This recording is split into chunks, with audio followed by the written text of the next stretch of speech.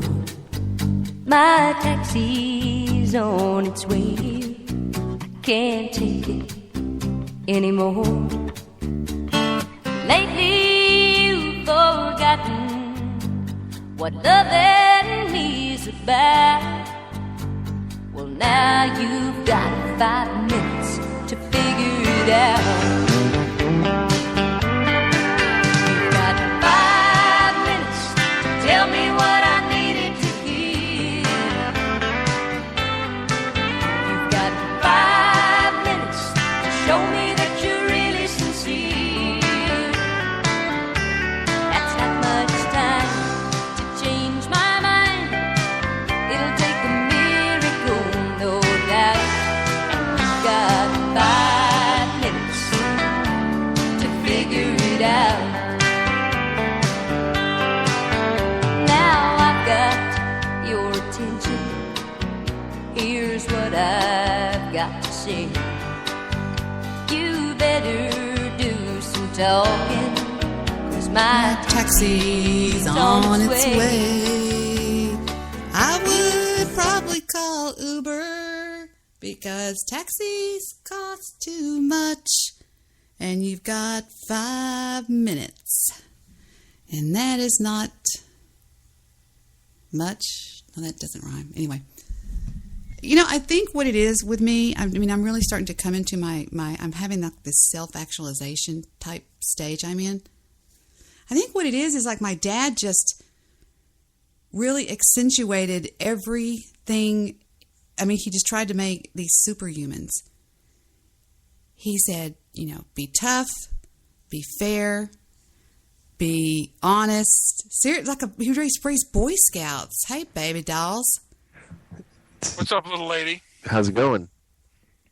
Aw, listen to your little happy voice. Hi, it's going great. How are you? Why did you send me that GIF? It was good, right? It was like it went with the music really well. It did go with the music well. Hi, Mr. Midnight Movie. How are you doing, sweetie? I'm doing all right. Yeah, I'm doing all right, too. I think I'm eating too much sugar, too. I played basketball today. You did? Did you play the half Asian? No, half Asian hasn't shown up in a while. Guard the old man. No, the old man wasn't there. We call him the Omaha Kid. He's about 73, and he's from Omaha, Nebraska. One time, I bumped into him, and he had a coronary almost. He went, "God damn, Brad!" He said that? Oh my God, that'd be horrible if you killed him. Yeah, I didn't want to kill him though. But don't break him. You know, if you're playing basketball, he can't be in that bad of a shape, JP. Mr. Midnight Movie. He's not. He really isn't. He just has to keep moving. I think he's realizing that. Yeah, you get no breaks in life. The clock never stops. Today we had full court, no fucking 5-on-5. Oh my gosh! So fun. Oh, shit, I was getting really tired though, and my feet were hurting. When do you play? What times? No, I don't fuck, dude. I don't know if I want to even say what times and where I play. No, you can tell me off the air because I'm going to show up and play. All right. I'll defend you so I don't have to run as much. No, yeah, just or cut it. I might have to run, but I won't cut. Have to cut. Yeah, don't cut, man. You don't cut, dude. You just you do what I do. Just fucking. It takes so much out of my game, though. It just kills my game. Not being able to cut, not being able to go left, fake right. Y'all film yourself playing basketball sometime so I can see it. I think seriously, it'd be great, like Tyree Sneed did. I've got a lot of videos of me playing basketball around. Tyree Sneed. Who's Tyree Sneed?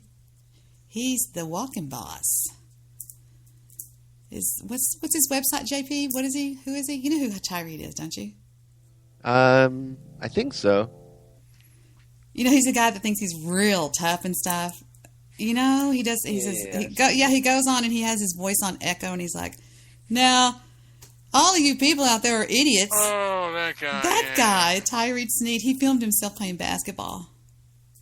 Well, we just did a show, and it was really lousy. Aw, What'd y'all do? We had one listener. Yeah, who listened to our awful show? Our show is called Stoic Scat. Well, maybe that's why. Scats when people eat shit. Well, that's what I told Mr. Midnight Movie. I said we've already done a scat show. He goes, we've never done a stoic scat show. Yes. He's brilliant. I think it's just the Monday, but I think the show might have had some gems in there. Well, I'll check it out. I want to hear. I always listen to your guys' show. It's like once he starts talking about scat, it's so funny. I can barely control myself. Stabby wasn't there? Not even Stabby. Not even Stabby. Well, Stabby, yeah. It was the loneliest show in the world. Yeah. Aw. Stabby, everyone's angry at us right now. Why? What'd you do? Well, Because you won't tell me to get fucked? something like that. Why would you tell me to get fucked? That's stupid. Yeah. How about if I play an excerpt, just like a minute? Or I won't do too much. That's fine. Just watch your levels. Okay.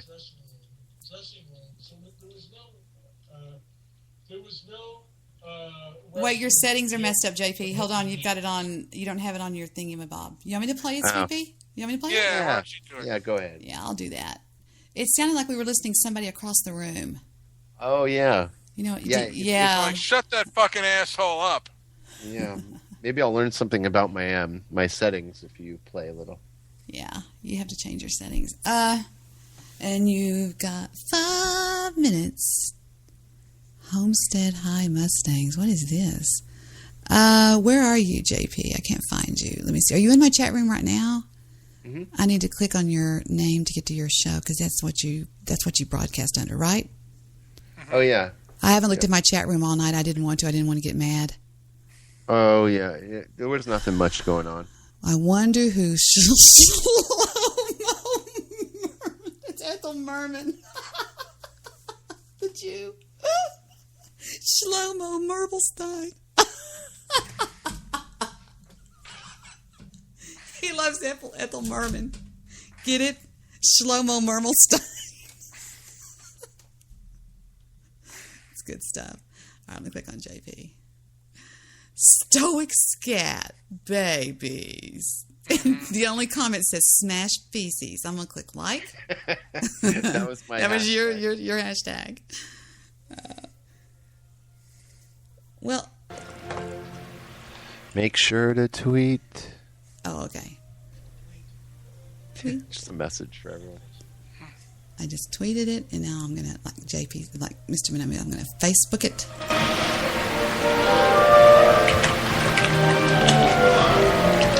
Okay, now who's not on mute? Stop. What's with the audio? No, not right now, Angel. I mean, on your show. There's so much background noise. Oh, let's hear. JP's gonna get pissed off. I am about to blow a load. I'm very stoic after this. Okay, what's going on with your settings? You've got your sound settings on your computer or something, your output. I'd check that for one thing. You want me to skip your intro? Yeah. Okay. I love when JP talks to me like just a normal guy. He's so cute. All right.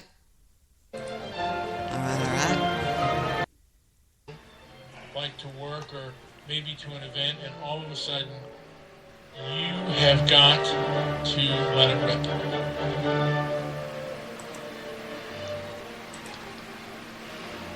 JP? Yeah. I was just kind of processing that in my head as I tweeted. He was asking me if I'd ever been at a counter and I had to take a shit. But all of a sudden, you shark. Has that ever happened? And how far? And there's. Can we fix your settings right now? Yeah. Okay. What is your Skype settings on? I think it's Skype. Could be wrong.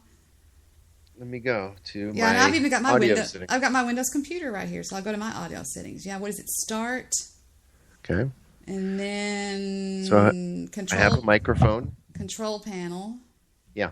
And then Option. I haven't done this in so long. Go to your option. Let's see. Programs, hardware, system security, hardware and sound. Click devices and printers. Connect to a projector. Adjust Fuck, I don't know. Hardware and No, sound. you got to go into the Skype box. Oh, I'm on Windows right now. Yeah, you got to go into Skype. Oh, okay. I think it might be in your computer too. I was actually on the computer. So I'm going to hit... No, I run the show through my Skype, though. What are they set on? Speakers and microphone. Okay, no, that's wrong. You need to set your output on Skype not to speakers because he's coming out of your speakers. He needs to come out of what you come out of. What do you call it? Mine's Mobile Pre. Oh, I guess it's the Realtek digital output. Yeah, because he's coming out of your speakers and you're coming out great. There's no reason why he can't sound as good as you. Oh. Let's see. You're fucking me up, JP. What about now? Oh, you sound fine. Now, see, what Yeah, I can can't you... hear you right now. You can't hear me right now. Okay, you changed your input on something. I'm going to open up my Skype. Oh, maybe I need headphones then. Oh, you don't have your headphones on? No. Let me see.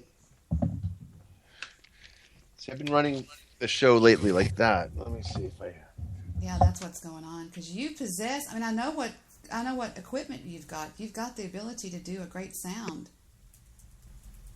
I'm signing into Skype on this computer over here. On this Windows.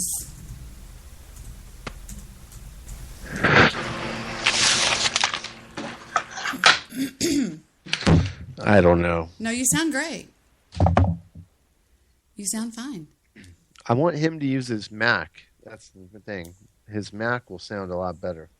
My Mac's not working right. But see, right listen now. how he sounds on my show, Angel, and he's coming out of your speakers. On mine, he's coming out of what I'm coming out of and what you're coming out of. Do you see what I'm saying? So what?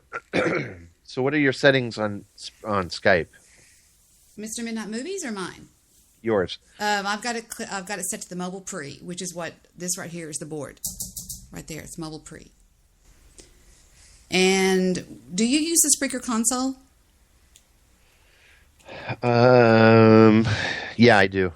When it says you have to change those settings, you have to make sure those settings are correct too. When it says, do I have permission to use your whatever? You know what I mean? I really want y'all to fix this because I think it's just the only problem that you have is just your sound quality is a little bit bum. But you possess it to do it right. But it's hard to do. Goose had a hard time getting it set up, but once you hit it, and you've got to do the Windows sound. Everything's got to click. Everything's got to be on the same thing. What are your Windows sound settings on? Because I'm there now. Let me see. Mine says adjust, change system sounds, manage audio devices. That's where I want to click right there. Manage audio devices. How did you get to audio devices? Start. Yeah, is it in the control panel? Mm-hmm. So view devices. Mm-hmm. Okay. Yep. Okay. And then I have, let's see here. I don't see any audio on this. My first screen says playback, and then recording sounds and communications. Is that what you have on yours? I'm wondering Windows 7. Yeah, I have Windows 8, but see, mine says either ATI HDMI output, high definition audio device, speakers and headphones, independent headphones, or speaker. Okay, so sound devices, you have speaker. Oh, okay, so which one do you have clicked there? I have clicked the ATI HDMI output, which is what I'm using. That's my board. That's what I'm running through, the board I'm running through. Huh. Actually, yeah, because I use, that's where Tyrone, all those people come out of. They come out of this computer, which is why I have it opened. Huh. Now, how do I test that out? I mean, I changed that. I don't know. Did you click properties on it and check it out, make sure it's okay, and configure and all that kind of stuff? After you highlighted it? Yeah. So, I mean, I'm just on volume control options. All devices are currently playing sound. Default. I don't know. I really don't know. Go to recording. Do you have that right there? Let's see.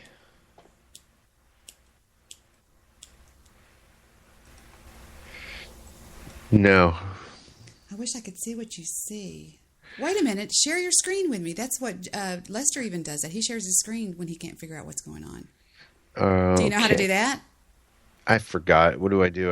That's over on Skype, right? Yeah, it's on Skype, and Lester said it was under something. I forgot. It's up at the top. He said options or something. I forgot. Oh, yeah. It is one of these.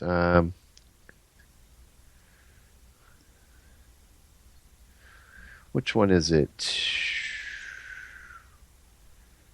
Man, Lester could do this for you because he's real good at that stuff. Devices and printers. Choose what happens when you insert type of media device. Yeah, I'm on Windows, and I'm not real good with Windows. I mean, I do, but not that great. But yeah, I'll talk to. You know what? When he comes on, I'll get his input because he did try to. He set me up originally, and I had it working for a while, and then I changed my audio board, my soundboard. And, okay, so, that's what it is. That's what it is. So until then, it's going to sound a little, yucky a little bit with him as far as he goes. But, right. I mean, I think that your content is going to be okay, but I think that the sound quality is going to suck. But we'll check it out. Here we go. So, how frustrating and angry were you? No, I can't say that that's happened.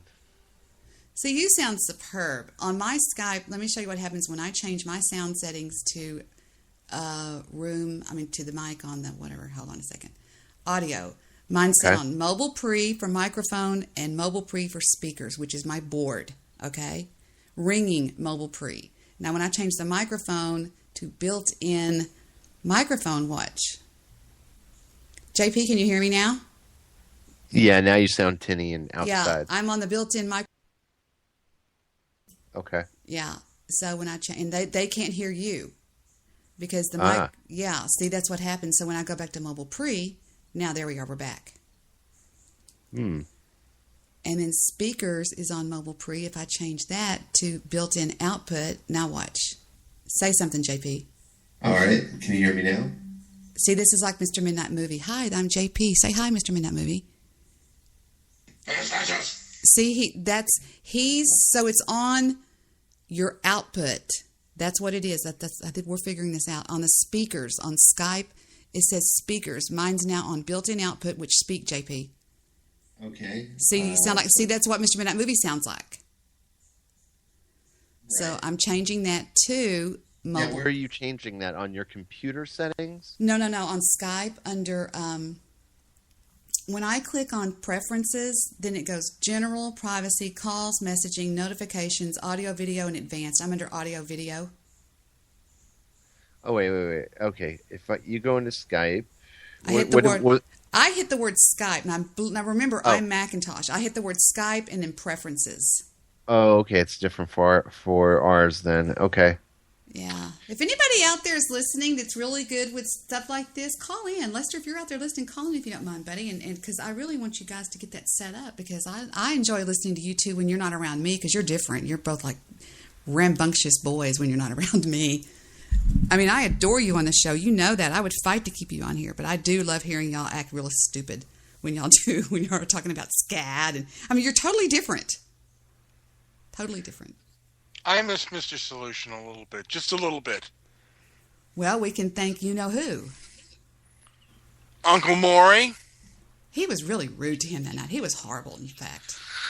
It was he had his own agenda. And like I said, if he were fighting I could understand if he were fighting for me on a point, but he's never done that. It was all for him. And it's like... I've gone up Mr. Solution for you before, gone up against him. Yeah. Is that what you're saying? He wasn't defending you, he was just being a jerk? He was defending his own ego. It's almost as if he ran him off the show. Did I just interrupt you? I need y'all to help me. Did I just interrupt you, Mr. Midnight Movie? No. Okay. No. But it's almost like it was his own, he had his own agenda, and it was primarily for him. He wasn't defending anybody, because I remember he said, you should be glad, because how Mr. Solutions treats you, that I'm calling him out. And it's I didn't hear you calling him out when he was calling me every kind of name in the book. And yeah, he was pretty rough on you. He could be I'll give you that. Mr. Solutions could be brutal with you. I mean, absolutely brutal with you. Yeah. But now is and I remember just listening to some of it. It was kind of interesting though, when he would just go off on me the way he did. Just freaking go nuts on you. What show was that I was playing? I don't know, but I was listening to it. It was rather interesting. It just, and maybe it was just me. It was You kind know, of a lot of our listeners nowadays, Mr. Midnight Movie, did I just interrupt you right then? Message from Colorado, boom, bah. In Windows Skype, it's Tool, Options, Audio. That's what Boom just said. See, I've got that alert on now that I can tell when somebody... Oh, I'm so sorry. You were talking to me. What did you say? Yeah, I'm sorry, JP. Boom, what did you say? Let me go pick it up on Skype. Hold on. Boom said... his name's Colorado Boomba. In Windows Skype, it's Tools, Options, Audio. Windows. Okay, where was I? Okay, it was called... I'll show you exactly which one it was. It was... Tools, then what? Options? Hold on, let me look, sweetie. Tools, Options, Audio. Hmm. Did you go to Tools? Audio. Damn it. Having a problem getting there. Let's see. Okay, do you see Tools at the top of the Skype? You know, it says File, Edit. Oh, yeah, you're talking about Skype. Tools. Yeah, I'm sorry, sweetie. God, I'm sorry. I'm horrible. No, you said Microsoft. I'm sorry. I'm sorry. I didn't mean to. It's go to Skype and then up in the top where you see your Oh yeah. Okay. Tools, Options. Audio. Yeah, audio settings. Right. Okay. What's your output set on?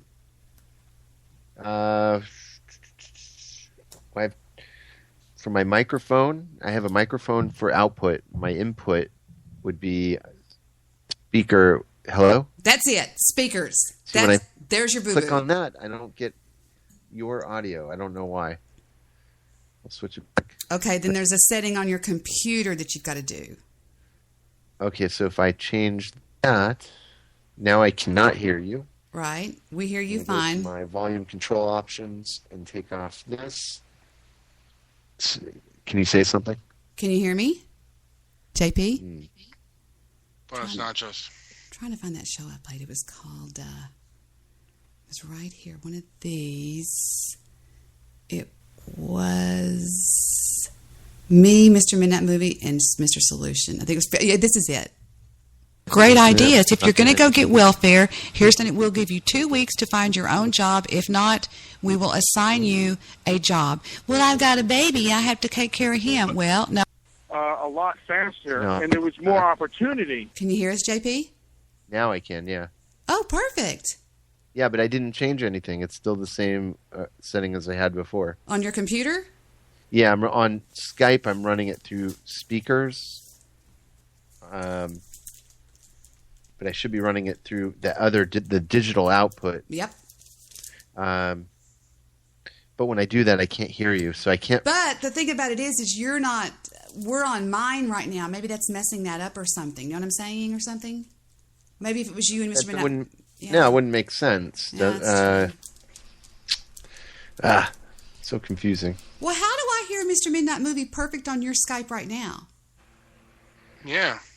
I don't know. That's why I'm confused as well. Yeah, I'm confused too. I think you're going to have somebody like Lester walk you through that because I honestly don't know. I mean, Victor could probably walk you through it wonderfully because he is an expert at audio. I'll be here, Victor. Mr. Vic, Mr. Vic, put down the lawnmower shutters and come in here, please. I think he's listening to us. You listening to us, baby? It's like a 20-second delay. I have to show y'all this bracelet that Message from Colorado, boom, bah. Is he broadcasting? Jewish producer, are you broadcasting? Boomba says? No, but what did Boomba say? He's probably talking about. No. He said, is he broadcasting? Boomba's an angel. No, I'm not broadcasting. Boomba's the one that got the Daily Award for being one of the most loved listeners out there and stuff like that. Yeah, he's always a helpful person. Yeah, he's a good. Mr. Midnight Movie, you okay? What are you doing over there? Nothing. Why? Oh, you're He's just breathing. chimping out. You were chimping out. I hate that. Chimping out. That's so stupid sounding. I got to show y'all this bracelet that Jet made me. Okay, now here's the deal. This is how special this is. I have one of my jewelry boxes over there, and Jet was going through my jewelry box, and he found a string of broken pearls, and he said, Mommy, can I fix that for Mika? And look what he made. And this is real pearls. Keep that in mind, okay? These are real pearls here. You look so... Come on, do it, stupid idiot. I just clicked turn on webcam. Come on. I sound like bathtub girl. Like, come on. Well, hell, let me try that again.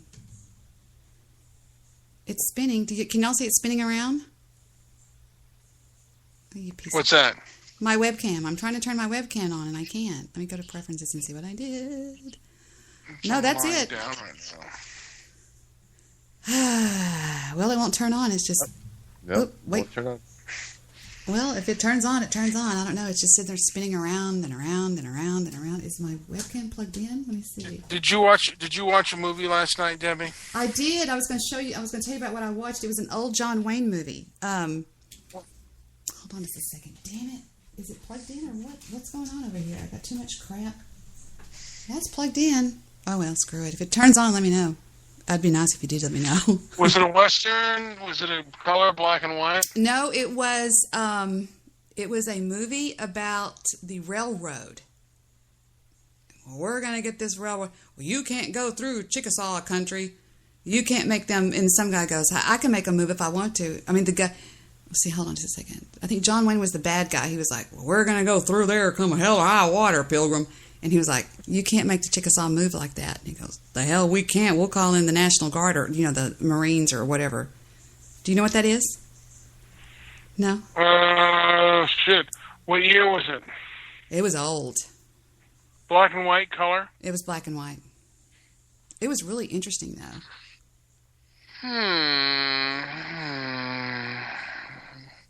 You know how when you're watching a movie, you don't know what you're watching? And so it was a John Wayne movie. Anyone besides John Wayne that you recognize? And he worked for the railroad. No, he was just going to build... He was building the railroad or whatever. I mean, he was like a railroad builder man person type thing. Let's see if I can find it. Was he in the cavalry? Yeah, that sounds right. The cavalry. That's what... Hold on just a second. John... Was it Rio Grande? Maybe that's what it was. Hold on. Railroad movie. And it came up on Google search, so there's probably...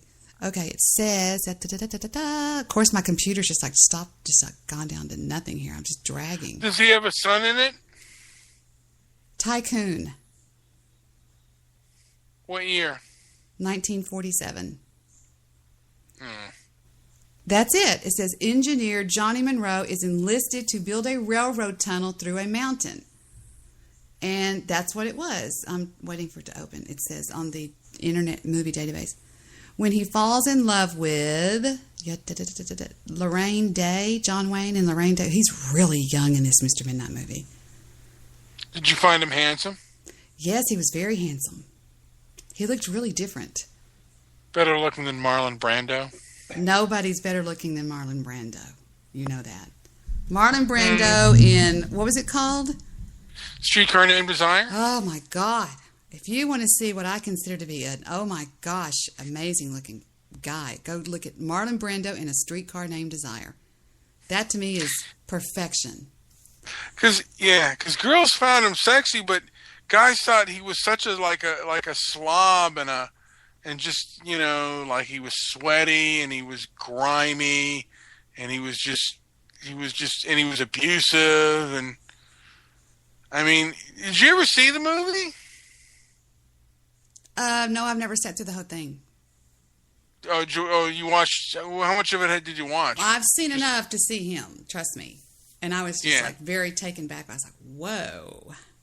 But he was a bastard in the film. And he was just violent and just really, contentious and just, yeah. The taglines in Tycoon are, there's no taglines. There's no taglines in it. It's called Tycoon. Let me see if I can find something on it. Tycoon. Yeah, I was like, oh gosh, I wish Mr. Midnight Movie was awake. A person of great wealth, influence, or power. Tycoon. Did you like it? I loved it. I could not believe I was that interested in it. I was like, well, I cannot be this interested in a John Wayne movie because usually I'm bored to death with them.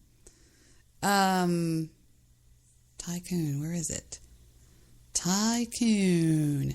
Everything's Tycoon roller coaster. Let me see. Tycoon 1947. What year was he born, Mr. Midnight Movie?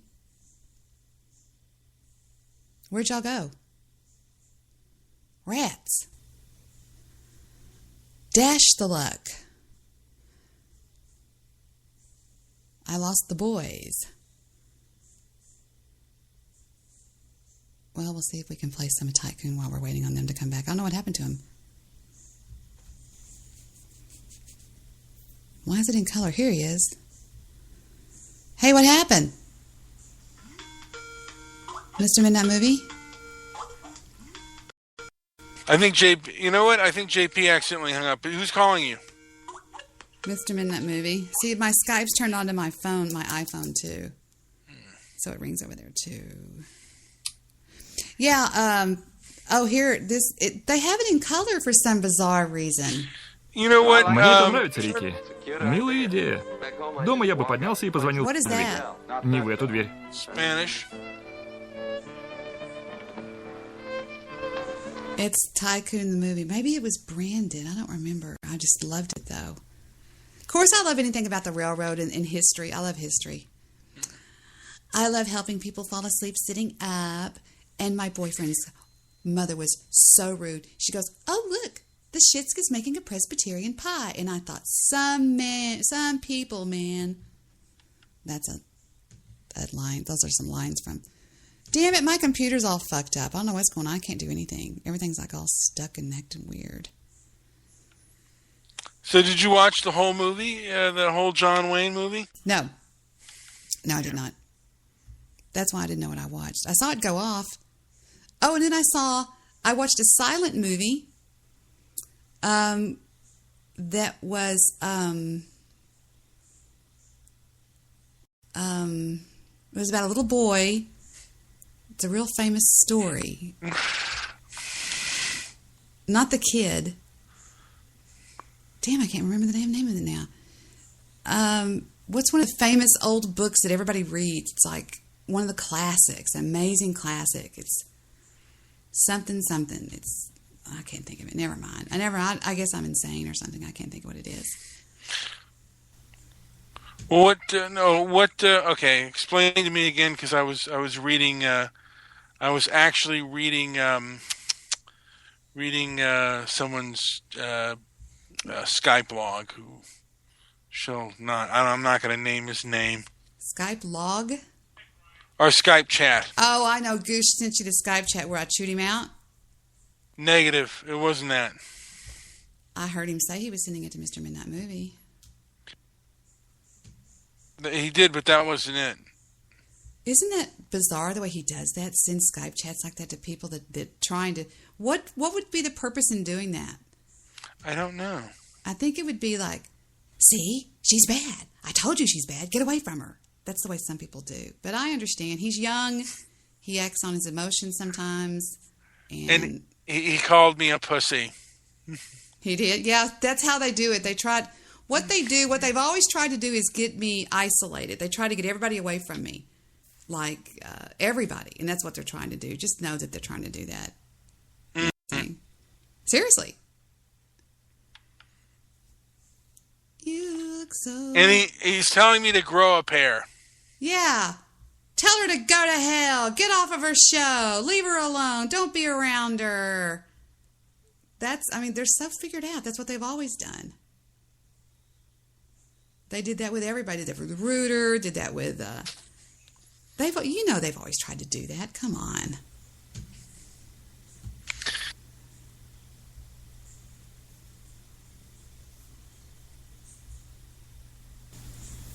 Are you there? Yeah, I'm here. It's not like there's any money on the line on this shit. You know? Shit. No, I'm serious. I mean, if there were like millions of dollars or like thousands of dollars or hundreds of dollars, there's nothing. Who are you talking to, me or him? I'm talking to you, but I'm also kind of talking to the other person because he's listening.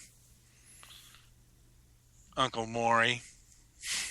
Oh, is he working you pretty hard too? Get away from her! No, he's not saying that. He's just, he's just kind of, I guess he's kind of pissed off. And Well, you should hear what all me and Allie Top were saying today about boys. what were you and Ollie Top saying about? Was she on the show today? Mm-mm. She wanted to be. Oh, Why didn't you crap. put her on? Hold on just a second. My computer's trying to crash. Hold on. I mean, my show. Oh, she didn't call. She said she was going to call.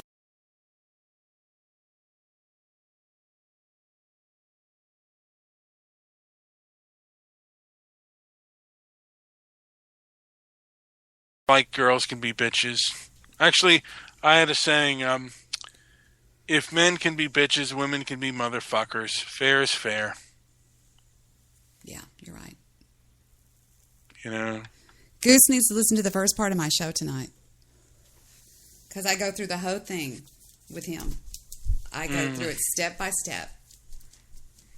You think that does any good? Well, it really depends on who you're dealing with. It's the kind of person, like I think that the Jew might have turned into the kind of person, if you give an inch, he takes a mile. With the intro I was playing, I think that the Jew just let it go to his head. Do you think that that what you say to these individuals a lot of times, do you ever realize that it doesn't do any good? Like you're wasting, because I've realized that with me. Like sometimes. Well, you have to look at the finished results. Who's winning? I mean, not who's winning. Who's still here? Who's still got a popular podcast? You see what I'm saying? So yeah, but what I'm talking about. What Vic says to me is, "Hey, I leave her alone and let her deal with it because obviously whatever she's doing is working." Yeah, but what I say is because for me, I have talked to people who and then I realize, wait a minute, they don't give a fuck what I'm telling them, so it really doesn't do any good. You know what I mean? Right. And it just it doesn't really do any good. I'm just different. I know. We're just different. I'm just the kind of person that's going to talk about it. And I mean, I graduated with a degree from Texas Tech in psychology with a minor in English. Mm-hmm. I'm always into people's heads and why people act like they do and what can be done to make this better. And then I have to realize that some people are just jerks. I'm not talking about Goose in particular, at all. I'm just saying that I have to realize that some people just aren't like other people. Some people aren't like what I am. I'm very forgiving. I'm very allowing. I'm very generous with myself, so to speak. And some people aren't like that. And I cannot expect other people to be like I am or how I want them to be. I have to accept people for what they are. But when somebody comes at me and laughs, cuts up, I am going to call your show, blah, blah, blah, blah, blah, blah, blah, blah, blah, and then just boom, out of the blue, just turned on me. Just out of the blue. And I blame it on Guy Shay and peer pressure. Peer pressure from the guys. Because Guy Shay's always been that person to me for a long time, for over a year now. When somebody comes on my show and he doesn't like it, he was in my room that night. I mean, I've got the whole Skype chat. I mean, the whole chat log. He was working Goose pretty hard. Don't you remember what they did to the news guy? Remember Goofy Bone calling in there every day and going, "News guy, I can't believe you're taking up for this bitch, this white bitch." I mean, he was working him to death until he finally broke. Yeah. Have you ever had? Are you even listening to me? Yeah. No. I'm listening. I'm listening. I remember, when,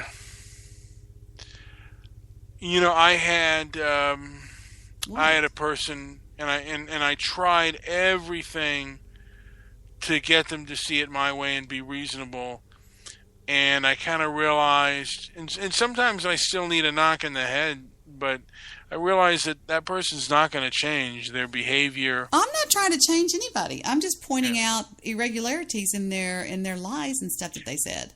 Yeah, but have you ever had like a friend and stuff all of a sudden just turn on you? In real life? Yeah. A friend suddenly just turn on me. Or just really act erratic and just like crazy, and you don't know where this shit came from? I'm thinking.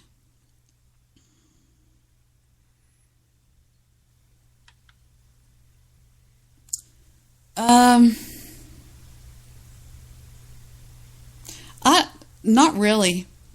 I mean, maybe one time a girl named Kay did, but I could understand that because her mother explained it to me.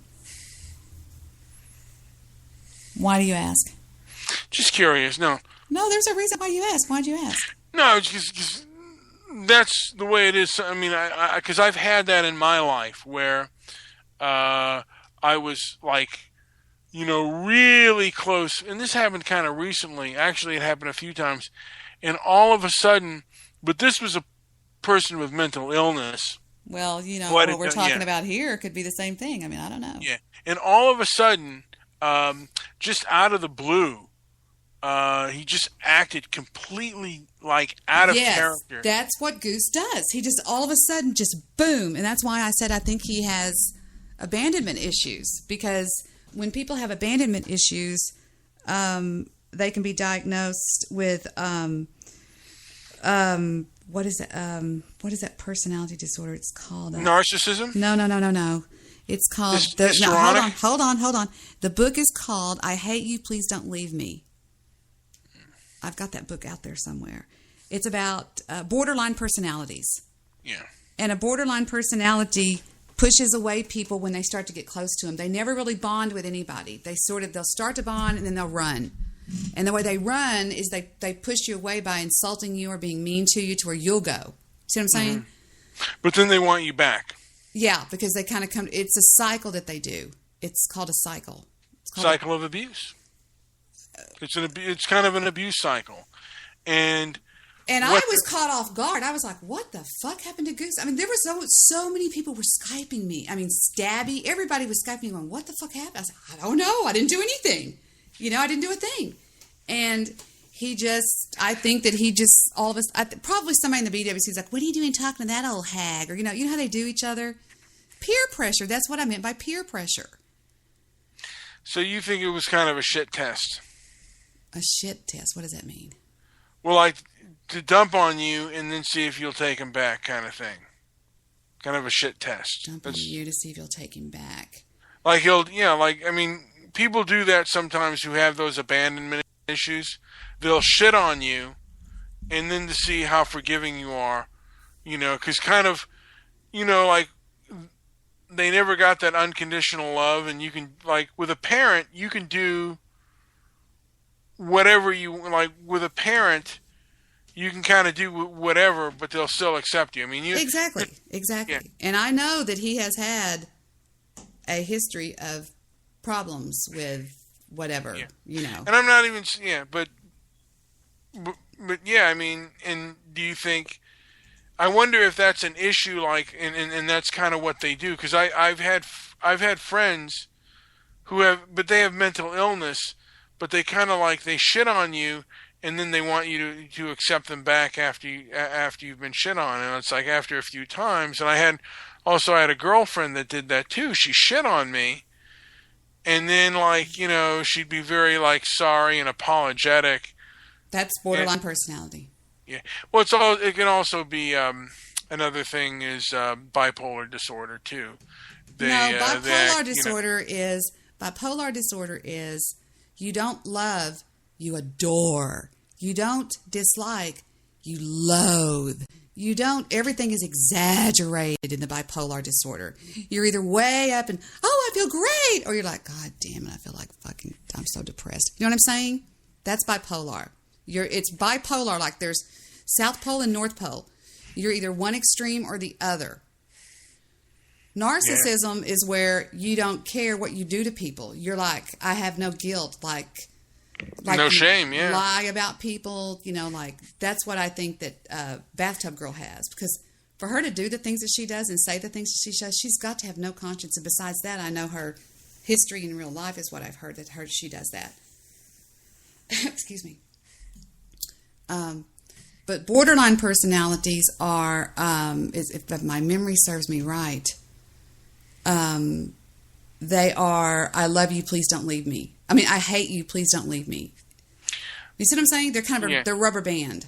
But every one of these personality, what I've noticed about both personality and mental illness is a lot of times a lot of them have a very vindictive or vengeful streak.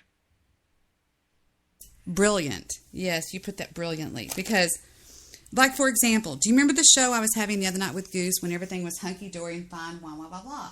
And then all of a sudden, he brings on his two friends, and they just fucking viciously attack me. He's going, now, Debbie, now you killed Steve Ogle, too. And I thought, God, this is weird. It was like he just changed from one person to the next in less than an hour. It was when he was on his show, and I was on my show, and he had said, hey, I'm doing my show. Give me a call. I'm playing Eminem, blah, blah, blah, love, love, love, happy, happy. And then right when Derek and Balls called in, boom, he just went, it's like Dr. Jekyll and Mr. Hyde. That's borderline personality. Yeah. Well, I had one person who I helped get a job. And then when, like, his demands or whatever, he made me feel uncomfortable and it felt unreasonable, and I wanted to chasten him back to some reason, he acted like I was the enemy, and he became vengeful for me. And it's like, I thought to myself, you fucking ingrate. I've done nothing to deserve that. Yep, that's what pissed me off. And then when I called in, he was on Guy's show, which I knew that was the end when Guy got a hold of me, because that's what Guy does. Guy he tries to turn people against me. That's why he podcasts about me every night and tells all those bullshit lies and calls me utter butter and the 16 nipples of death that spew hate and says that I'm jealous of Desert Rose and, all that. But that's all a game that he does to try to Svengali people to not like me. And you can say I'm being maniacal right now or not, but that's just the facts. Why does Guy Shea dislike you? Why do you think Guy Shea is jealous of me? Don't know. I don't know what people's motives are for, there are certain people I have ideas on what their motives are. All I know is what I know learning about personalities. I mean, one of my biggest and most important college courses was Psychology 309 Personality. Wait, what was that book? I've still got that book. Hold on, I just lost it. I just lost my thought. It's called Personalities. It's a blue book, and that course and I was even told this course is going to make you or break you. And I passed it with flying colors. And it was where we went in and we discussed and learned and studied all the different types of personalities that people have. Some people may call it disorders, but I tend to look at it as just different personalities. People have different quirks. And it has to do, because I subscribe to the Jung theory, which is spelled Jung, that we are who we are as adults by the way we were raised as children. And it has a lot to do with whether we were the middle child, the golden child, the baby of the family. It has a lot to do with that. And I believe that these people have studied that. There's people ahead of me, forefathers way a long time ago, that down through the ages have studied this. And I subscribe to that, because all psychology is really a theory. There's no facts, because you can't really, it's an inanimate object, the brain. I mean, not the brain as far as neurological disorders go, but as far as your personality, that thing that you can't touch. That's where you have to just subscribe to theories. And you can either be a Freudian, you can be Jung, you can subscribe to many theories. And I would just adapt to the Jung theory, which is we are a product of our raisins, so to speak. of our environment. No, not so much our environment, Angel, because that goes into our 20s and our 30s. Our environment is that. I think it has to do with really before the age of, say, 5. This is my opinion, but I don't believe. It's not so much our environment, is it how we were raised, how we were brought up. You see what I'm saying? Does that make sense or no? But how much does genetics play a part in a person's life? Well, when it's my opinion, it's my belief that when you get down to genetics, you get down into your Asperger's, you get into your autism, you get into your mental retardation, they used to call it, to where you actually are missing certain chromosomes and stuff. That to me is when you get into the real physical aspect of it, the chromosomes, the lack of certain brain. He's got a chemical imbalance. All that means is that there's something going on with his serotonin, not Goose, but I'm just saying anybody or she. It's something to do with their serotonin. Their serotonin or their I'm drawing a blank here. I failed a test right now. Their not norepinephrine, but your feel good things. They're not firing right, and so you have to get that adjusted with chemicals like, for example,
anniversary.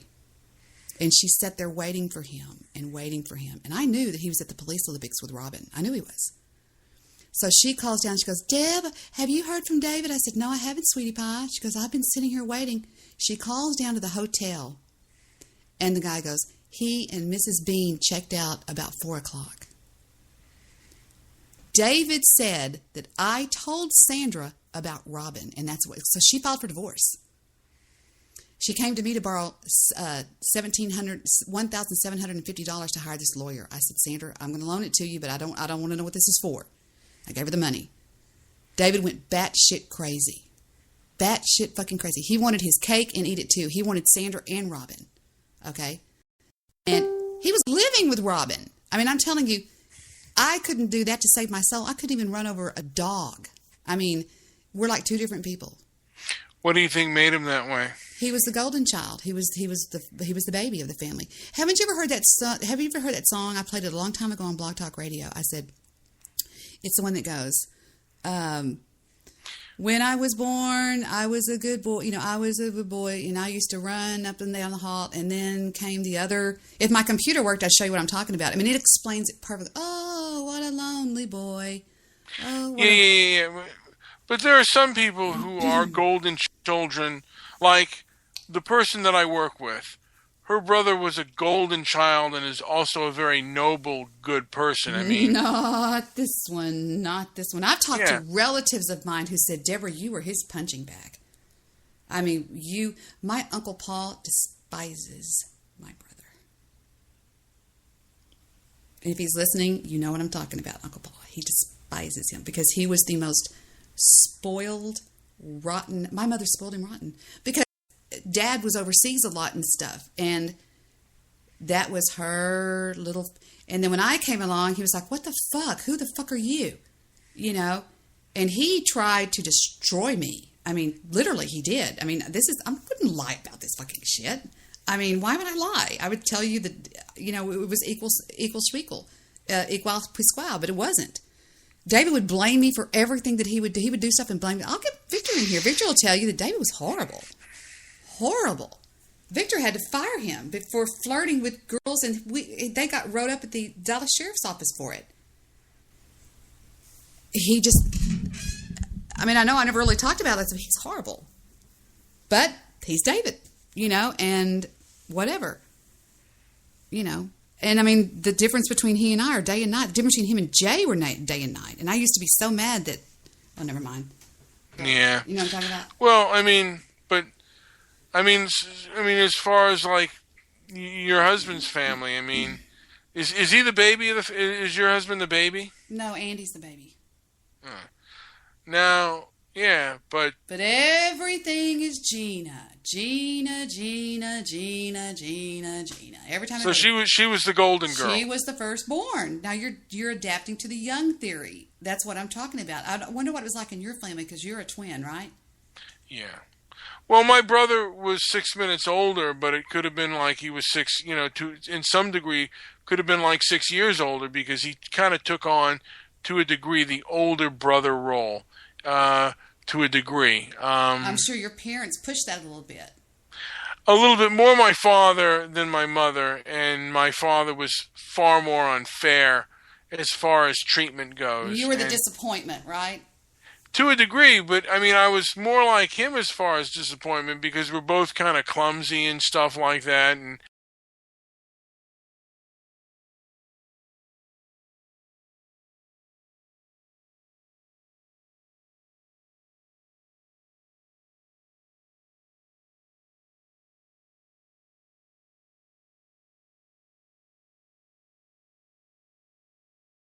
and after a while, none of us took any of his guff. We all like fought kind of with my father with his behavior. But do you see the difference in the two? Can you believe you both came out of the same womb? He doesn't put up with it, and you do. You know what? We're both to a degree more alike now than we were when we were younger. Yeah, once you get all that parenting out of the way. When my mother passed away, I became a different person. I got to know my father, and it was amazing. Because my mother would never allow it. She was so jealous and weird about it. I couldn't even talk to my dad. She'd kind of look at me like, My mother was born with somebody asked me today, I don't know who it was, asked me about jealousy. And I said, jealousy is a personality disorder. It's something you're born with. I've never had it. I've never been jealous in my life of anybody. But I have seen people. I had a girlfriend named Kay. My God, that was the most jealous woman I've been around in my life. It was weird. I'd say, wow, look how pretty that girl is. And she goes, I don't think she's that pretty. She just never could give girls any props or anything. And it was just weird. I'd be like, wow, that's weird. And everything was fine as long as it was all K. Okay? But if the spotlight got on me, you could see her change. She would start getting pissy and mad and weird. And I just learned at a very early age, that's jealousy. And that's just something you're just born with. Because I had a girlfriend named Kim, which I still do. She never had a jealous bone in her body. Are you still there? Yeah, I'm still here. God, yeah. You're so quiet. And I don't see my Skype call anymore. My whole computer's fucked up. Well, that's pretty bad. But, as far as my brother and I go, we're kind of, we're both a lot more mellow. I think, if I had a kid, I'd probably raise him perhaps in the same way. We're both logical in the way we try to be as logical as possible, the way in which we try to look at things. I dedicated my adult life to raising my kids equal pasquale. I never once ever let myself even think that I was being unfair to one of them and treating the other one different. You know what I'm saying? Because how I had been treated. Everybody in the family knows it. My aunts, my uncles, my cousins, everybody knows it. She just thought that David hung the moon. And did you ever protest and say you treat me really differently than my brother? No, I left. I ran away at age 15. I went to go live with Annette. Now, you probably were not allowed, protesting with your mother. But see, here's the deal, Mr. Midnight Movie. My mother worshipped my brother. My father worshipped me. And having the jealousy that my mother had, it was a constant conflict with my mother. It was like she was jealous of her own daughter. Does that make sense? And you couldn't, I imagine you couldn't bring anything like this up because she would have raged. My father had her by the back of her neck one time, and he said, "Tell her you love her," and she wouldn't. She was glaring at me, and I said, "Daddy, don't do that. I mean, leave her alone. Fuck, it's not worth it, whatever." And I was just real down to earth. I was a bean, and my brother is my mother's side of the family, looks and acts just like them. And I just think that it's just certain people have really fucked up personality disorders. Would you say looks-wise you take more onto your father's side or your mother's side? I look just like my father.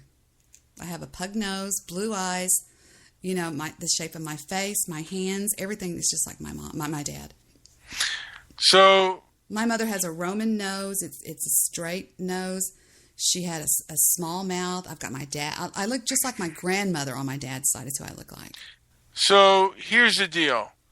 So genetically, he's more the model of your mother's side, and you genetically are more the model of your father's side. My grandmother used to say, and my grandfather used to say, there's 5 bean women, real bean women: Deborah, Beth Ann, Mary Beth, Maureen, and Sharon. Those are the 5 bean women that came out 100% bean.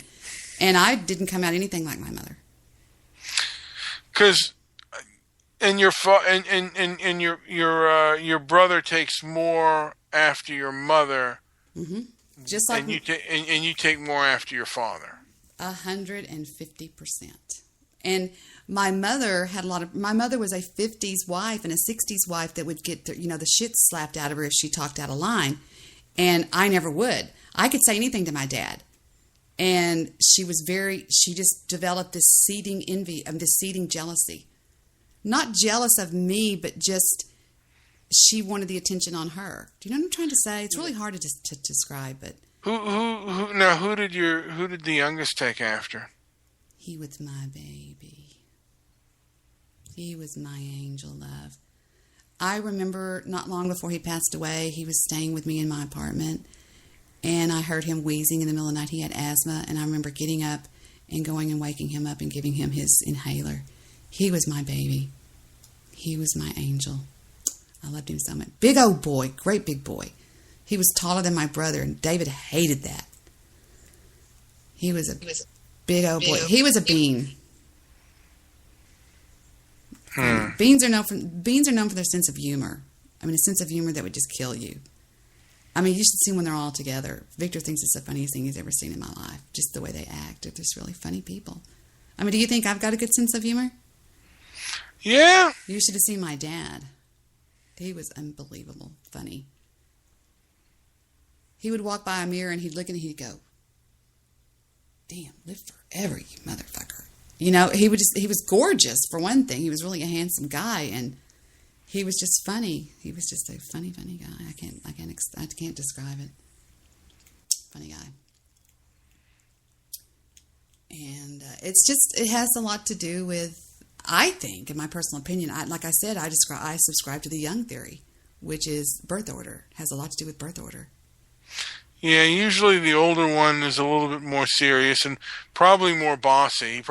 Your older one wanted to tell everyone what to fucking do, and I mean, with my father's side of the family, he is like, but they grew up in a really dysfunctional household.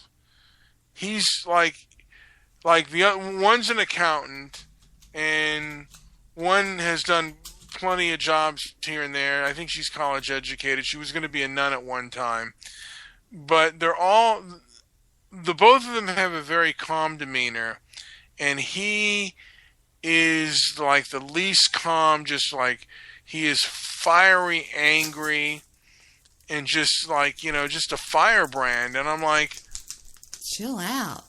Yeah, it's like how did these two come out calm, cool, and collected, and you fucking come out like the firebrand of hell. Like you are the most contentious, angry fucker I've ever come across. Mm-hmm. and the rest of these people are the most mellow, like logical, easygoing people. You ever want to come across? And I don't understand that. Well, it's just genetics. Different. I mean, my two kids are polar opposites. Polar opposites. I found that song. This is the story of my brother and I. Listen to this, Mr. Midnight Movie. I'm serious.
Okay, now watch what it says.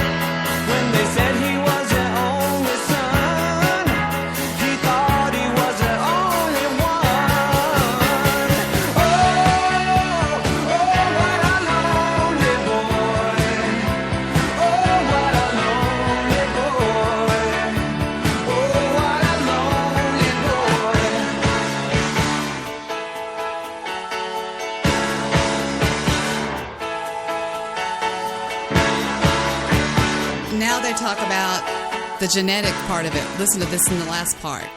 They have some just music right here, but...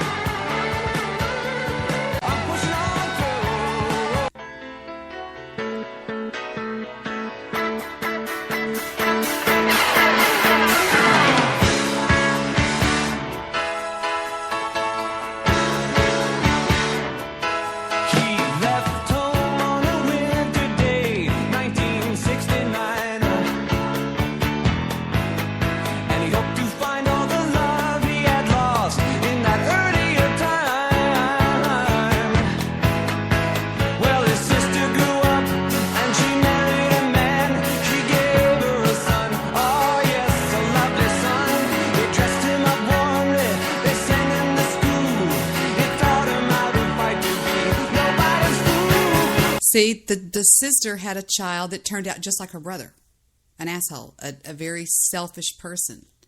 His sister grew up and she married a man. He gave her a son. Oh, yeah, and he dressed him up warmly and they sent him to school, taught him how to fight to be nobody's fool. Oh, what a lonely boy. And I think it's really important to hear when he says he went looking for the love that he lost in that earlier time. That's very, very selfish. You didn't lose any love when I came around, but that's the way David acted. I mean, David could not stand me. And then when we became adults and we moved out away from our parental environment, have you ever noticed that when you go back home, you all of a sudden become what you were when you were young? Like if you go home to a dinner with everybody there, you start... Oh, well, I'm Deborah. I'm the goofy one. You know, instead of what you are, because people change, people grow, people improve, people learn, people... And once we got out of that environment where we acted the way they raised us, we were best friends. Best friends. My brother and I were inseparable from the time I turned 22, 23, 24, 25, 26, 27, 28, 29, 30, 31, 32, 33, 34, 35, 36, 37, 38, 39, 40, 41. 20 some odd years, we were inseparable, Mr. Midnight Movie. And then, boom, somebody entered in and fucked it up. Robin. She was jealous. She told him one time, it's either me or your sister. What the hell is he going to choose? He's going to choose his wife, of course. And she busted up the whole thing. Destroyed it. Heather hates her for it. But she didn't want to have me around taken away. You know, it's just like, I was telling Vic the other day, I said, you know, we were actually, in the amazing part about this is me and Victor were talking about this. I swear to God we were Mr. Midnight Movie. And in the movie, and I know this is why I try to bring things to people that are audio, that they can hear, that they can experience, and try to understand what I'm trying to say. In the movie 28 Days, all right, starring Sandra Bullock, the most important scene in that movie is in the very end, and it explains all of her problems. And I showed this to Vic. I said, I want you to see what this says, and I want you to listen to what she says. In the very end, her sister walks up when she's failing the 28 days, and she says,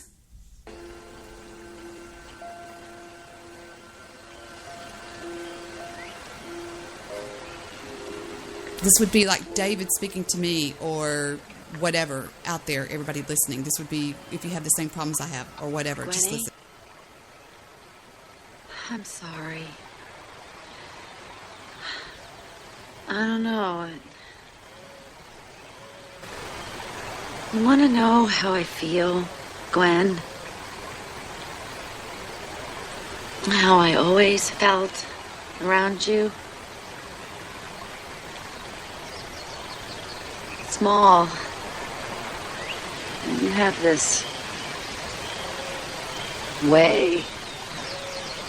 You know, it's that mom thing, that amazing gravitational force. Even when she was a mess, you know, the world noticed her. You have that. And I guess I figured that you always knew that. When I went back home, I started thinking, and maybe you don't know that about yourself. I mean, who would have told you? You know, not me. The only thing I ever told you is the pain in the ass you were. Huh? I am a pain in the ass. Even a pain in the ass needs someone to take care of them. I did. Now, if I ever had a fucked up situation, I will not ask for help.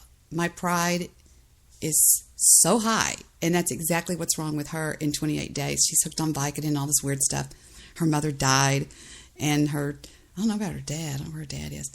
But this is her sister and her, and this is her older sister. And she's fixing to really, it's like a really breakthrough moment. I didn't do that. I didn't do that. I didn't. And I should have. I should have helped you with your homework. My brother was a genius. Straight A's. Pissed off if he made a B on a paper. I struggled because I was always doing, cheerleading and drill team and boyfriends and all that weird stuff. And if David would have helped me with my homework, I would have done so much better, but he wouldn't. It's fuck you, he'd say. He was just always, just fuck you. I should have walked you home after school. And I think that part of it, this is such a deep show. Isn't this cool? This is so good because people can learn from this. People can take this into their lives and they can say, wow, that's true. That's like, because a lot of people have this. They have an older brother, an older sister that has just pushed them out of the spotlight, so to say. I'm not even the spotlight, just out of any kind of light. And I'm just being totally open with y'all right now. But I'm talking about things I've never talked about. But see, this is what my podcast was born to be like. That's what it was on Blog Talk Radio. It was a very serious laughing when Reuter came on and all the other people. But other than that, we were seriously working with people to help them. That's why when Derek came on, Derek said, I've never seen anybody in my life that could take somebody calling in depressed and listen to Debbie turn them around. Not making them laugh, but just setting their heads a better way to look at things. And this is what I thrive on. When I first wanted to podcast, you'll never believe why. It was from listening to Dr. Laura.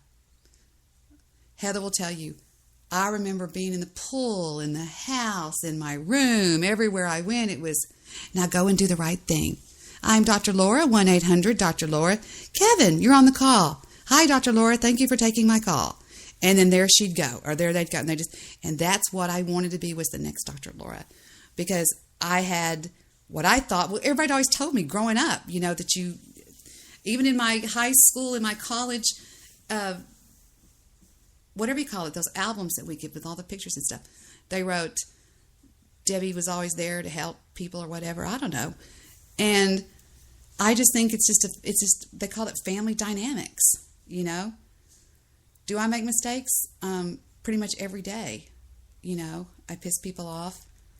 Some people see me as arrogant. I don't see myself as arrogant. I see myself as what everybody should be. Very, very believe in yourself. Believe in who you are. Believe in what you think. Believe in yourself. Because if it's not math, 2 + 2 can only equal 4. Other than that, it's a crapshoot. Your opinion is just as important as mine. But you will not change my opinion unless... I've had a lot of people change my opinions on things. But some people call that narcissism. They don't understand what narcissism is. Narcissism is a very cruel person that has no feelings for other people. That's all I am, is feelings for other people. I could cry right now. A narcissist would never do that. A narcissist is a very cold person. And that's why when people don't understand narcissism. But where I come from is a world. I come from pain. I jest, but I don't talk about it in detail about what the things that went on. And my father became my hero, and that made things even worse. And it was a mess. I just got out of there. I just moved out, and stayed gone. I was out on my own when I was 16 years old, 17. And besides that, they tried to take me away from them for a long time. My extended family, because back then there wasn't people like Angela Truth calling CPS every 5 minutes. Well, Debbie's being people didn't get involved like that. Excuse me. But in the family, my Uncle Paul was the take charge person, and he would bite right into them. My parents, I thought, don't do that, please don't do that, please don't do that. And so yeah, but I think it has all to do. I personally think, and I respect other people's opinions. A lot of people think that the way we are has everything to do with the way we were potty trained. Those are Freudians, people that think we. But I honestly believe. You look at horses, okay. People over the years have said that we're a lot like a horse. That's why we use the same shampoos. We have a lot of the same. And the way a horse is raised, you can take 2 separate horses and you can make one, you can treat it like spoil it and goo over it and do this. The other one, just kind of ignore it. And you're going to have 2 different horses, 2 different personalities, 2 different, whatever I'm trying to say here. I don't even know if you're still on the phone call with me. Who just started their car out front? What the fuck? I'm sorry. No, that's fine. Go ahead. Oh, I was listening, and I just remember listening to Charles Murray.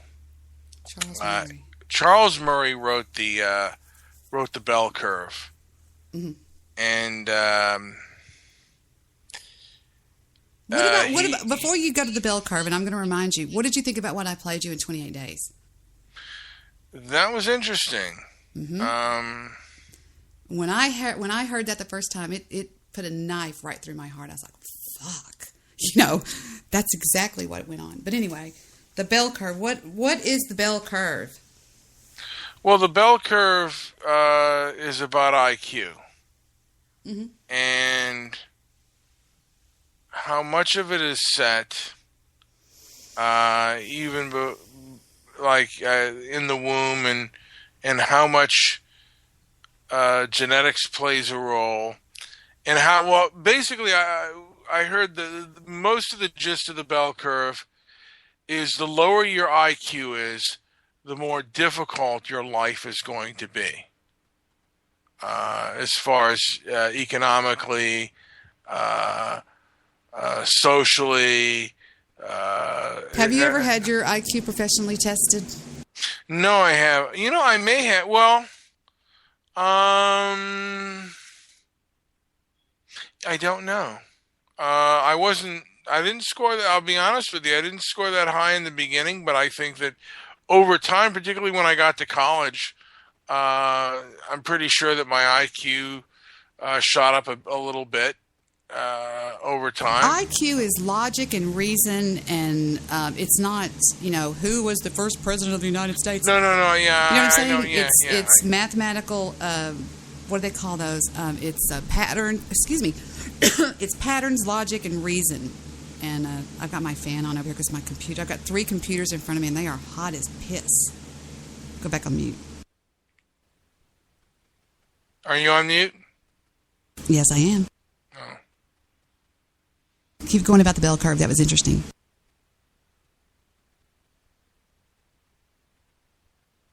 Mr. Midnight Movie, are you there? Oh, I'm sorry, I was there, and I accidentally had myself on mute, and is even someone with probably a low IQ, I kind of gotta believe into it to a degree, saying that your life is going to be harder the lower your IQ is, and I'd rather know the truth, even if I have a low IQ.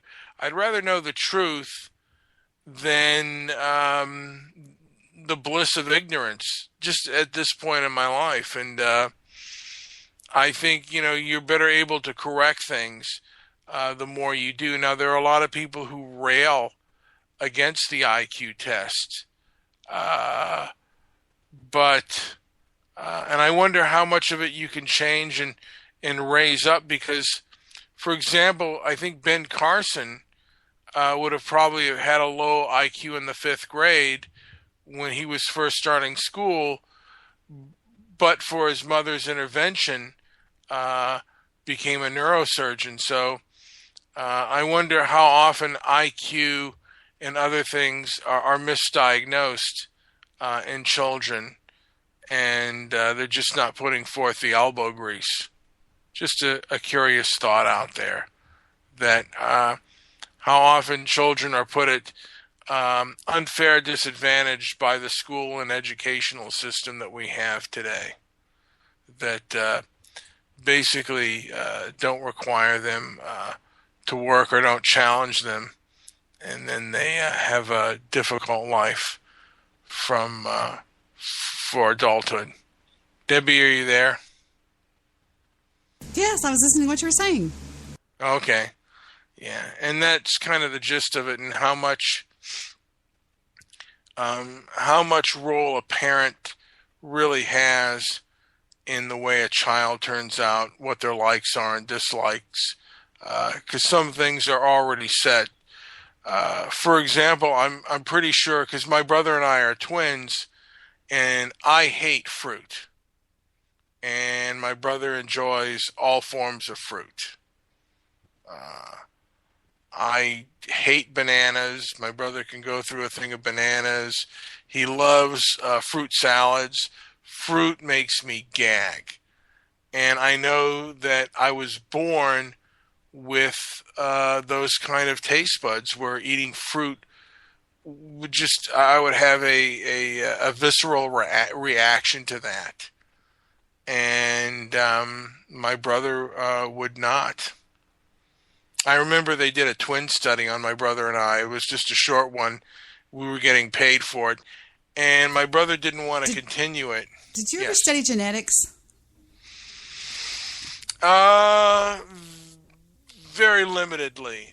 You should look into that. Look into there's some really good books out there that explain a lot about genetics and a lot. Have you ever had somebody say, like for example, you'll have a twin that's separated at birth, and one of them goes off and lives with another family, and yet he acts just like Uncle Randolph.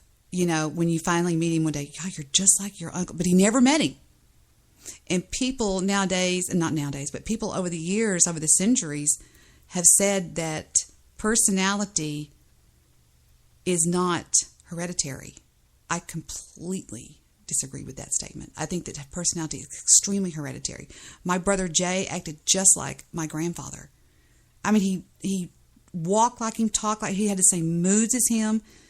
And I believe that that's the biggest lie in the world, is that personalities are not... Yeah, I mean, I think it's genetic. And just because you're twins, I mean, y'all were... Okay, now this is important. Y'all were not identical. Y'all were we were fraternal. Okay, then that means you're two separate eggs that got popped at the same time. That's the whole thing. That's what's wrong. If you were identical, then you might be more the same, you know. There's Savvy that stuff most everywhere. What was that song, Savvy? From something to savoir faire. You know, be the same kind of person or whatever, you know. Mm-hmm. Maybe that's because y'all are actually two separate people. You're two separate eggs. And I know that's really weird, but, you know. Well, we've grown more alike as far as temperament and things are concerned. I mean, we're far, like I said, we're far less emotional. I mean, my father is the emotional one. My mother's not. My mother was a rather stoic, calm, cool, and collected person. And my father was the one who was, I almost want to say more the female. He was just, you know, he could be very, very emotional. And it was like, it's kind of, for me, it's kind of a sad thing for her, for her passing, because it was like, you know, I miss that calmness. And like, you know, when I see my father, it's like, he's not a calm, cool, and collected person. He's more like an old he's much more of the drama queen. Trust me when I say I know the type. Now, because I don't know, yeah, the male drama queens are the female drama queens. I'm not even going to go there. On the internet, I have met so many drama queens as far as guys are. It's unbelievable. Guys that act jealous of things that I do. You know what I'm saying? Who's more of a drama queen, you or Victor? Oh, Victor is an icon. He's a rock. He's a fucking rock. The only time I ever saw Victor get in trouble I was reading the chat room. Jew, you need to calm down. You're ponytailing yourself. You're getting ponytailed. I like for her to pay for it. I'll school you later. Oh, I guess the Jew knows me as well as my husband knows me, huh, Jew? Debbie is just plain nuts. Well, let's talk for a second about what the Jew says to me in private. That I am one of the most intelligent, strong-willed women that he knows, and that's the only kind of women that he respects. Is me, Karen, different people like that. Yeah. So, Debbie. What, dear? Who's the bigger drama queen, you or your brother?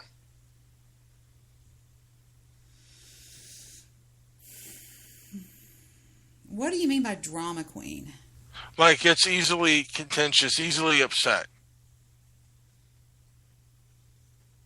David, no doubt, absolutely. So he David got so mad one time when Victor went to go play golf with two guys. He went over to the golf course, walked out to the 17th hole, and said, "What the fuck are you doing without calling me?" And I said, "No, he didn't." Yeah. And Victor goes, "Yeah, he did." And I said, "No, he didn't." Oh my God. Because some men are much bigger. He comes up to Walmart one time. I was at Walmart with Robin and Heather. Walmart. And I said, "Is that David?" And she goes, "Oh, fuck." He goes, "What the fuck are you doing?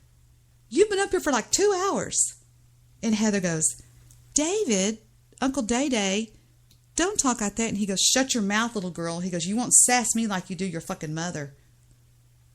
I will never forget him saying that to her. And he grabbed Robin, and made her leave her grocery cart, her cart, and took her home. Jealous. He wanted to be fed. He wanted his dinner. She used to said, you won't sass me like you do your mother? Yeah, I'll never forget that. I said, Robin looked at me, she goes, Debbie, don't. I said, I'm not going to say a word. I said, Robin, just go. Just go. Just go. And because, I mean, this is what he used to do when he wanted more to drink. He would hold up his glass and shake it, the ice, and I would go, Robin, please don't get the tea. Please don't do that. Please, not here. She would cut up his meat. Oh, man. Wait. You became close to this guy? This was when Robin came in the picture. She became my mom. Do you get it? She replaced... But he had that personality to like that. This guy sounds disgusting. Hello? Ugh. He married his mom. He found his mom. Sandra was a badass. She played basketball. She was in shape. She was my best friend. All we were doing is running, working out, going here all the time, raising kids and all this kind of stuff. Does he have any kids? He has 2 that are really close to me that I ended up practically raising. They just always wanted to be with me. From his first wife or his second wife? She never could have children. How do the kids feel about the old man? Well, they were raised in a world that taught them to respect their father. I used to yell at them all the time. When your father walks in this house, you stand up. But is he respectable? To them or to me? To them. No, absolutely not. So why should they give respect to something that isn't respectable? Because that's the way we raised that's the way our family is. Honor thy father and mother. Because even in the Bible, I mean, even if you're religious, if he's not holding up to the standards of the religion, why should you honor something that doesn't hold up to any of those standards? The law of Moses says, honor thy father and mother. It doesn't say, if your father and mother are honorable, honor them. That's just the way we do it over here, until it comes to Heather. Heather's a guy. Heather is royalty. Heather is something else. But it's so weird with Heather because when she cracks, I mean, I'm going to tell y'all another thing that's an audio movie thing that you can think about, Mr. Midnight Movies. You think in movies a lot, which is excellent. That's fine. I mean, art imitates life. And there's a movie called Steel Magnolias. And in the movie, Julia Roberts has got severe diabetes.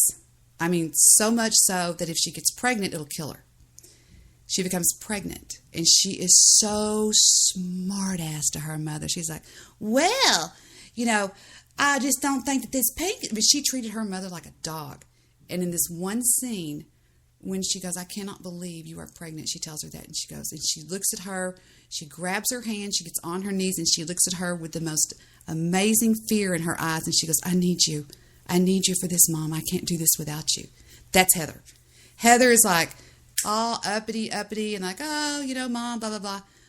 But when the metal hits, when the shit hits the fan, she's on me like a sponge.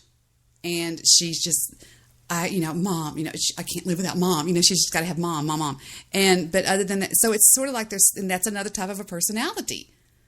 It's just, there's different people and you just have to accept the way they are. Now, Steven he's a puppy. He is my baby. But so was Heather. Heather was also my baby. So it's just weird. We could go on forever.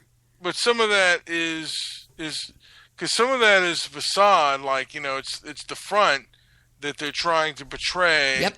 That they're very strong. Yep. But deep down inside, that's the same thing. Yeah, that's the same thing with my old man. It's like, well, it's all like that. Go ahead. I want to hear about your old man. I'm sorry, I interrupted all that bravado, and that's all a front, man.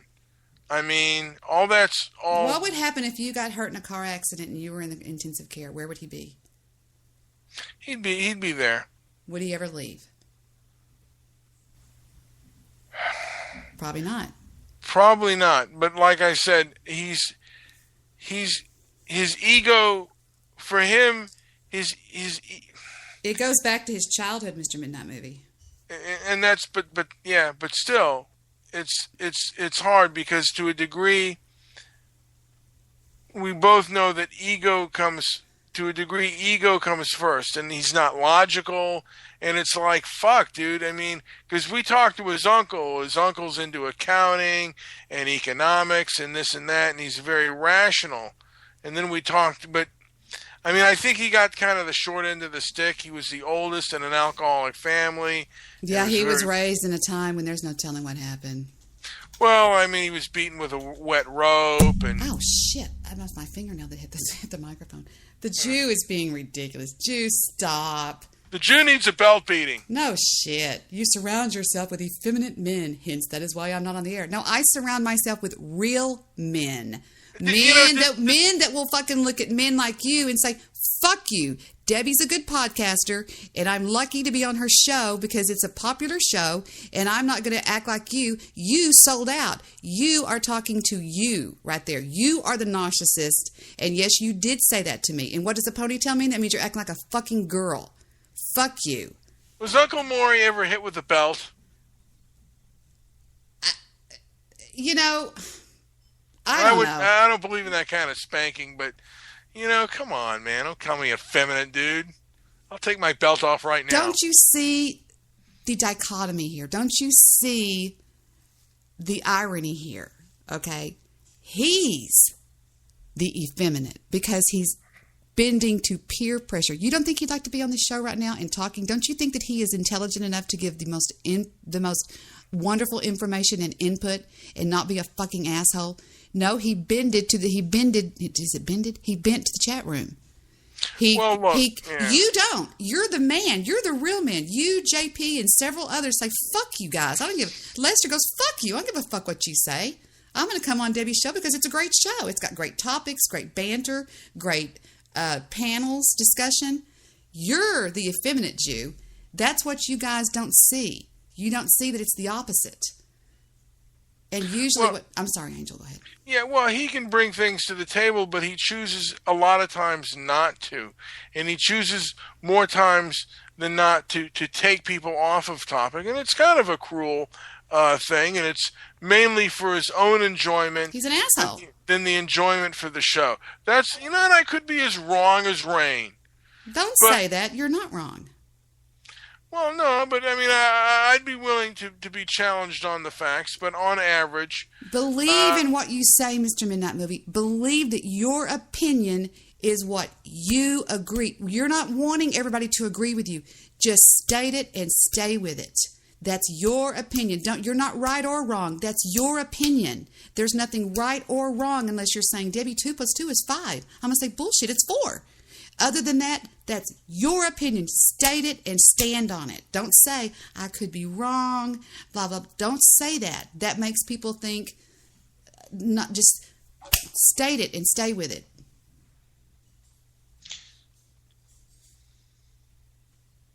Victor's going through all of these. His mother gave him all of these hangers. And that's that. No, he's out there getting all these hangers out of this green garbage bag. And he knows I'm saying that right now. I can hear your clicking hangers. Anyway, Victor has nice clothes, really nice clothes, and he's real picky about the hangers. He's like, no more wire hangers. No, I'm joking. Now, is he, so is he a snappy dresser? Oh, yeah. He's, my mother used to call him, what did she say? She was so old-fashioned. He's a Sanger Harris man. Now. Very dapper. Yep. Now, who's more into clothes, you or him? Victor. What? Who goes shopping? Victor. Who has 579,000 belts? Victor. Who has every pair of pants that Versace or the golfer that's got the little shark. He's got every fucking golf shirt that he ever has had. He's got shoes. Like, he's got clothes in 3 closets. I mean, he's a shop. Yes, he's a shopaholic. He goes to the grocery store. He comes home with bags and bags and bags and bags and bags of stuff. He's a shopper. Is he a rat pack? Pack rat? When he was in college, he started wearing Stan Smith green tennis shoes. He still wears them. Do you know any pack rats or have any of them in your family? No. My mother-in-law. But that's fine with me because I get so much. See, my mother-in-law is very wealthy, and so her pack ratting stuff is very expensive. Like, she just sent me over an entire collection of Cathalon cookware. And I'm like, fuck. And then she sent over she just sends over scads of stuff all the time because she's just packed to the brim. Is there a house where you can't even move? No, it's really beautiful. So you've never known a person who's like, you ever see that show, like, so she's not a hoarder? No, not at all. Their house is beautiful on the inside. But she doesn't have one set of cookware. She has 20. Oh, jeez. Now, would you think Uncle Maury's a hoarder? No, I think he's selfish and stingy. I think he's very frugal. I have a lot of respect for the Jew. Today, in a chat room, I defended the Jew to a lot of people that were insulting him. I said, no. I said, the Jew is very intelligent. He's got a lot of money. No matter what he says about me, he's just being a little ponytailed girl. He said, well, I don't like Debbie because she's skinny. You're skinny. That just reminds me of those fucking girls growing up. You're skinny. Were you real skinny? Were you skinny No, as a kid? I was built like a shit brick house.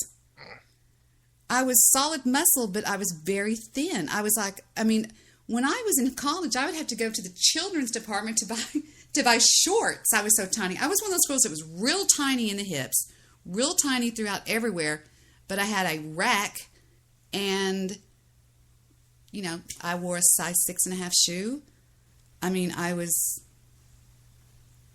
Can't you tell I was a fucking badass? I wouldn't be acting like this now. No, I'm joking.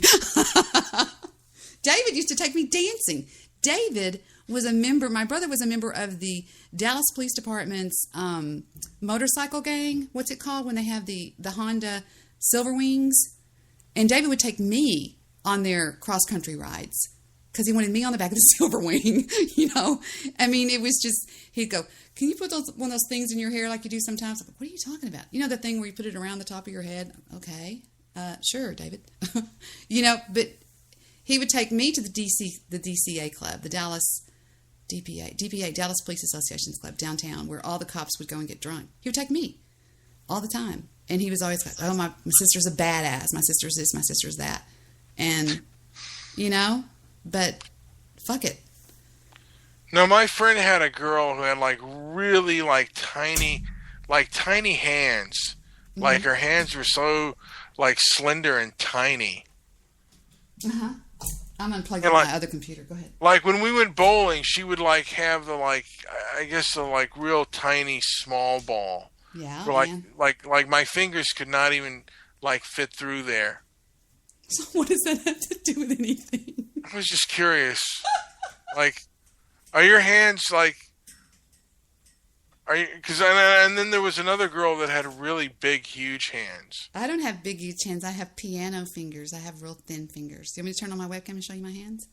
No, I have, I have to get out of bed, but no, Debbie. Don't you dare. Don't you dare. Don't you dare. Hold on, I'm going to unplug this other computer and take it down. I don't know. But now, do you think big hands on a man are unattractive? Do I think big hands on a man? I never thought about it that way. Because that reminds me of that movie called Shallow Hal. Did you ever see Shallow Hal? When he said that guy that he said he goes, this guy's got banana hands or something. He's got, it was great. The motivational speaker. What's his name? The real famous one. He changed Shallow Hal.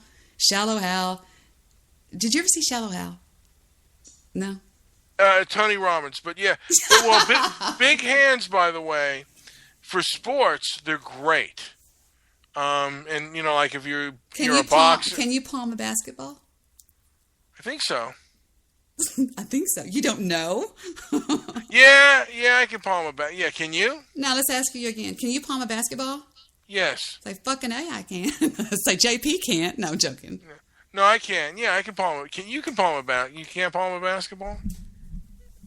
I can't even hold a basketball. Are you kidding? I was raised up in that environment where guys couldn't clean the house or they would become gay. Girls couldn't play basketballs or they would become tomboy. I couldn't play sports or they'd be tomboys. Are you kidding? If somebody throws a ball at me, I go, eek!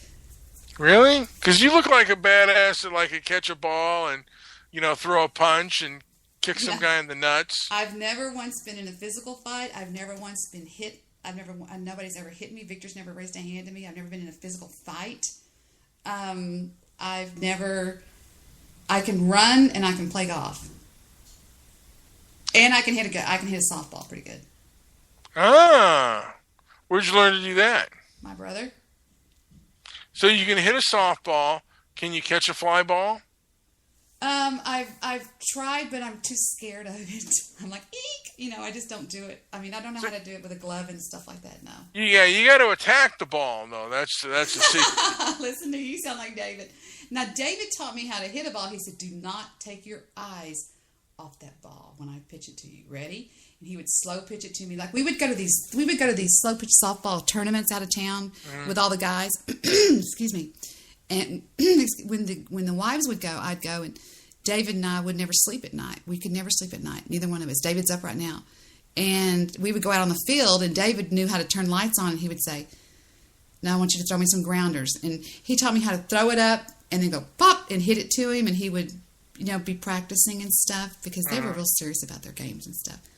And he would go, there you go, and I hit it. And I'd say, but that's me throwing it up. He'd go, okay, I'm going to pitch it to you a few times. And he would do that thing where you go around real fast, and he'd throw it, and I would just go strike out, and he'd go, Deborah, look at me. If you take your eyes off this ball, 2 kittens are going to die or whatever. And I learned to keep, if you watch that ball, just pow. And he'd show me how to choke up on the bat and all that kind of weird stuff. You ever focus on the stitching of the ball? Yeah, I know how to throw the difference between a curveball, a slider, and a fastball. And Chris taught me all that. Now, did he tell you to focus on the stitching? Yeah, I know how to do that. Uh-huh. Do you know Chris can throw a 91-mile-an-hour ball? Who's Chris? That's my young one. You know, David has 2 children. Dave, You've met Dave. Yeah. And Chris. Chris is the young superstar, the athlete that went.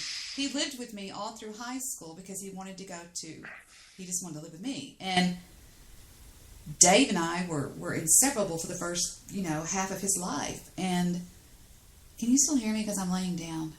But yeah, it's, Chris taught me a lot. I asked Chris one time, I said, Chris, why is it when you're on the mound, you go, yes, no, yes, no. So what the fuck are you doing? He goes, well, the catcher's going, fastball? Throwing signs, yeah. Yeah, and then he'll say, and then I said, okay, but why don't you just make up your mind? If he goes fastball, you say yes, and you keep going, no, yes, no. He goes, because he has to ask me other questions like, to the inside? Are you going to try to throw the first base? He just asks all these questions. I'm like, that's so stupid. They're doing signs, yeah. Chris is a hell of a pitcher. In fact, give me the mic. I've been listening to so much Ghost lately. In fact, are we still on the air?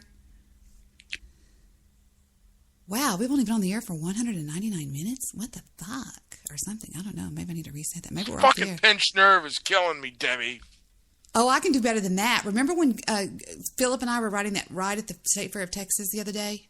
Mm-hmm. And there was a part where we took that really wild, it even freaked Philip out. We were going around in a vortex, and all of a sudden it takes that really hard right, and you go straight down. Well, I slammed into Philip's shoulder because he's real tall. Philip's over 6 feet tall. And I go, bam, with my right hand. I went, fuck. And I think I fucked up my neck. I'm serious. I'm living on Tylenol right now. Shit sucks. Let's hang up because I'm tired. All right, go to bed. You go to bed. No, hey, we're in bed together right now. Yeah, I guess we are, except I'm on a bench. Oh, you. There you go. It's not how we go to bed. There's a reason people come into each other's lives. Maybe one reason I'm here is to help put some moxie in you. I'm hanging up. Goodbye. I just force quit Skype because my computer's being DDoSed. Stop DDoSing me, BWC. No, I'm joking. I can't get to my console to hang up the goddamn thing. I'm just stuck sitting here looking, go, tick. Vic, are you on the internet? Victor, usted es on internetito? I always talk to him in Spanish. Mi esposo. Well, fuck it, I'm stuck. I don't know, I just go on mute. Y'all can just leave. I can end the show. I can't get to the console. My computer, it says the following page has become unresponsive. You can wait for it to become responsive or kill it. My choices are kill or wait. I'll choose kill. Kill. And now it says, something went wrong while displaying this web page. Closing the apps and tabs. I don't have any tabs open. I don't have any tabs open.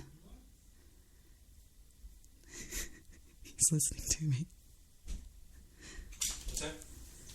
This is a computer. Oh. He hates when I say that. He always goes, what's that? And I always go, a computer. No, everything's acting cranky and wanky. I know you've been cutting off every now and then. It goes like Really? off there for about 10, 15 seconds, then comes back on. Take us out, Yoshi's story. Yoshi's story. Yoshi's story.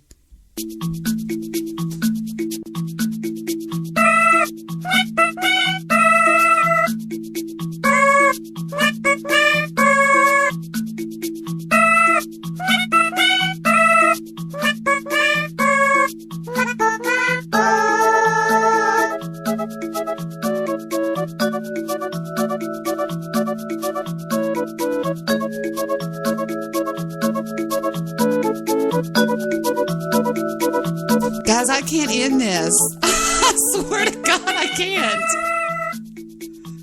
Facebook works. Twitter works. But when I go to Spreaker Console, I can't do anything.